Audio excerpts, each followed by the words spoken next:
ఈరోజు వృషభ రాశి వారికి విద్యార్థులు కొత్తగా ఏదైనా పరిశోధన చేయడం కానీ కొత్త వస్తువులు తయారు చేయడం కానీ యూనివర్సిటీలో సీట్లు సంపాదించుకోవడం కానీ ఇలాగ ఉన్నతమైన స్థాయికి వెళ్తారు విద్యార్థులు.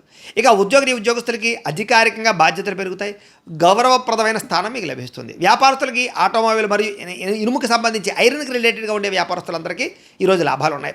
స్త్రీలు షాపింగు అలాగే విందు వినోదాల్లో పాల్గొనే అవకాశం బాగా కనపడుతోంది. మనసులో ఉండే కోరికలు తీర్చుకుంటారు, ప్రేమించిన వాళ్ళతో కలుస్తారు. విదేశాల్లో ఉండే భారతీయులకి పిఆర్ సంబంధించినటువంటి పనులన్నీ విజయం అవుతాయి, పర్మనెంట్ వస్తుంది మీకు అని చెప్పొచ్చు.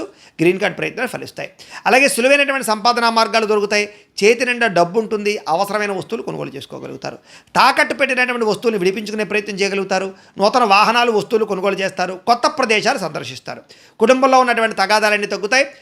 సోదరీమణులతో కలిసి సంతోషంగా కాలం గడుపుతారు. మీ మీద ఉన్నటువంటి నిందారోపణలు తగ్గుతాయి, గౌరవ మర్యాదలు పెరుగుతాయి. అనారోగ్య సమస్య నుంచి బయటపడగలుగుతారు. వైద్యంలో మార్పు తెచ్చుకుంటే అనుకూలిస్తుంది మీకు. మీరు ప్రేమించిన వ్యక్తిని లేదా మీరు ఇష్టపడుతున్నటువంటి వ్యక్తులకి ఏదైనా బహుమతులు అందించడం కానీ లేదా ఇద్దరి మధ్య బంధం బలపడడం కానీ శారీరకంగా కలవడం కానీ చేస్తారు. భార్యాభర్తలు కలిసి ఏదైనా సొంతంగా వ్యాపారం చేద్దామనే ఆలోచనలు పెరుగుతాయి, ఖచ్చితంగా చేయగలుగుతారు. నర్సరీలు పూల మొక్కలకు సంబంధించినటువంటి వ్యాపారస్తులకి ఈరోజు లాభంగా కనపడుతోంది.